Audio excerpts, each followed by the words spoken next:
This is the bonus lesson for level 7, double stick fighting. So you've already practiced some single stick fighting. What's the difference? Well, the primary difference is that you don't have an empty hand to check your opponent's weapon with.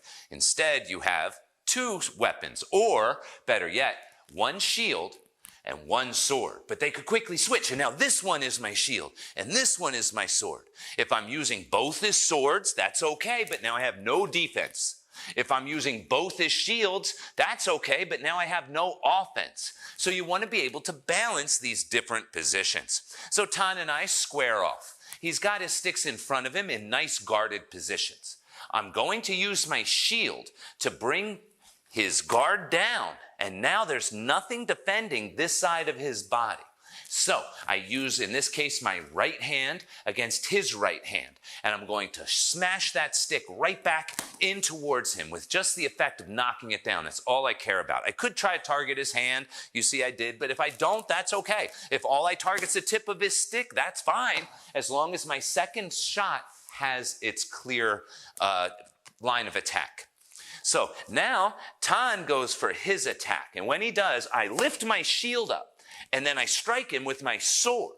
So as he goes to attack, block, and hit. If you can do it simultaneously, like I just did, that's the best. Because if I block, and then I go to hit, he's going to block that, or maybe hit me at the same time.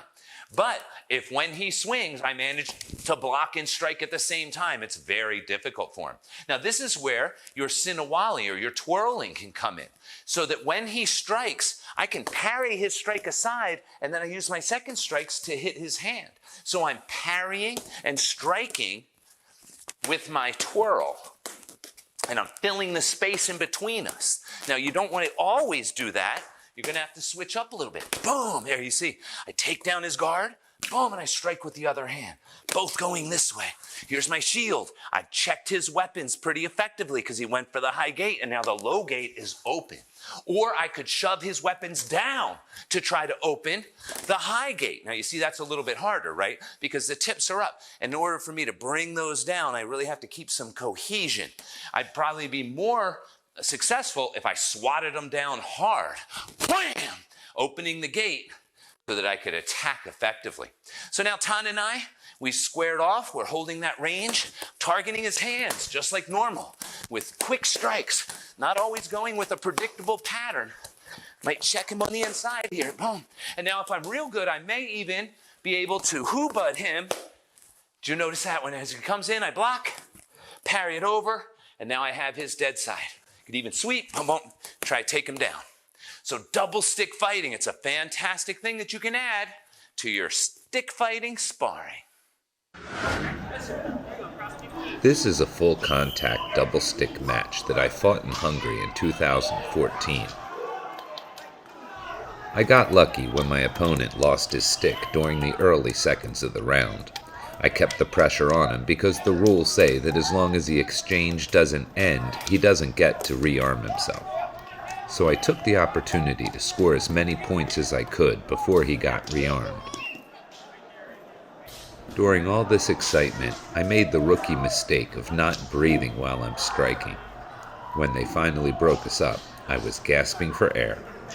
Each round is scored with a 10-must system, as in boxing. After watching previous matches, I had noticed that these particular judges were scoring big for aggression, so I tried to be as intense as I could through this whole fight. Now, of course, this looks very chaotic, like we're just swinging for the fences. But if we slow things down a little, you should be able to see that we're trying to parry each other's shots while scoring to open target areas. You can see how I parry my opponent's hand high so that I can strike him low to the ribs. You can see how I use my right strike to parry his sticks off to my left, creating openings for me to score to his head and ribs. It all happens so quick that your movements have to be instinctual. You really don't have much time to think at all. Once I felt that we were into an even exchange of blows, I increased the distance and fell back to long range. Neil is a great fighter, and he put up a really strong fight. You can hear his shots bouncing off of my helmet. The fight was so close that after 3 rounds, the scorecards were tied, and we had to fight a 4th round as a decision breaker, which Neil ultimately won. It might not have been my best fight, but it sure was memorable.